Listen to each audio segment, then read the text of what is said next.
Sabbiiti ewedde kkooti y'amagye Tule Makindye yateekawo olwaleero okuwulirirako okusaba kw'omuwabi wa gavumenti mu musango guno Gift Tulyahabwe okuvunaanibwa bannakibiina kya NUP 32 ogw'okusangibwa n'ebyokulwanyisa. Mwasabira bannamawulire n'abantu ab'enjawulo obutabeerawo abajulizi bano nga bawa obujulizi bwabwe mu kkooti eno. So when a witness comes here and immediately after he has left, his pictures, the children. I've never mentioned his name. I can only mention it because he has mentioned it now comfortably.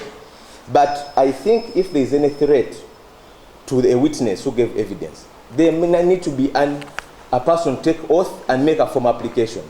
If counsel rely on photos, I don't know they are from Twitter. We don't know who is the author of this. Omuwabuzi wa kkooti eno mu nsonga z'amateeka Kano Richard Katuchungurwa yategeeza ng'ono bw'alina okuteekayo okusaba kuno mu buwandiike era ng'olwaleero kkooti yateekawo okuwulira okusaba kuno.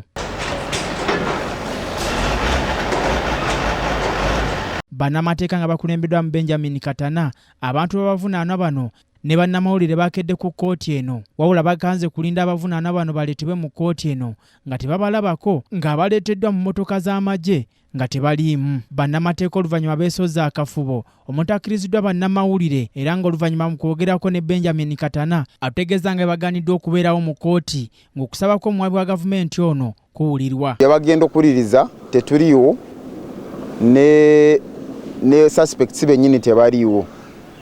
Naye bo bagamba nti wano ekyaleero sikyakwozesibwa okujjako okuwulira okusaba kw'oludda olw'ababi nga lusaba kkooti obbakiriza abajulizi abamu baleme obbalaga bawulirize obujulizi bwabwe mu kyama nga tumanyi nti bagenda tusaavinga tuwulirize n'okusaba kwabwe naffe tuddemu. Naye bwe tutuuse wano ne tufuna amawulire nti n'okusaba kwe bagenda kukola era bagenda kukolera mu kyama, ffe tetulina kubeerawo n'abe tukiikirira suspects nabo tebalina kubeerawo n'abamawulire na members of public. Benjamin Katana alaze obutali bumativu ng'agamba nti mu mateeka bo nga bannamateeka balina okulaba ku bajulizi n'empapula ezikwata ku bujulizi obugenda okukozesebwa mu kukozesa abantu baabwe. Okubeerawo embeera eweereza court justification ey'okuwuliza obujulizi obumu nga bagiyita witness protection nga abajulizi abamu ne babakweka abantu ne batategeera baani. Naye twandibadde nga tufuna omukisa bano nga bataddeyo okusaba kwabwe naffe ne tulaga nti ono omujulizi ono booli obujulizi bwe teri justification eraga lwaki bamuwuliza mu kyama. Ekyokubiri nti ffe tetulina capacity kubanga abajulizi ndowooza bangi be balina bakozi ba gavumenti b'amagye.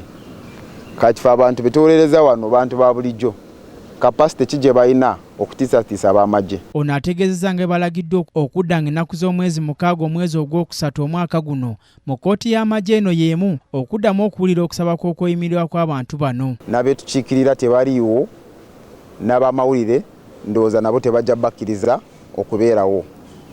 Ate tuze nga tutangaaza eggwanga nti oludda olwabi lugezaako okuyitira mu mitendera egitali emituufu okulaba nti abantu bano bakola punishment yadde ne trial tenabakola ki tenaba kugenda mu maaso. Kyova olaba bamaze emyaka 2 mu komera nga bwe tujja wano babeera ne delaying tactic empya. Bannakibiina kya NUP 32 bw'otwogera bagenda kuweza myaka 2 nga bali ku alimanda oluvannyuma lw'okukwatibwa n'ebibwatuka okuva mu bitundu by'eggwanga ebitali bimu, wabula nga tutuukidde olwaleero ng'omujulizi omu yeyakaleetebwa mu musango guno okubawaako obujulizi. Nze Omulangira Junju Moses, KTV Amalindirire.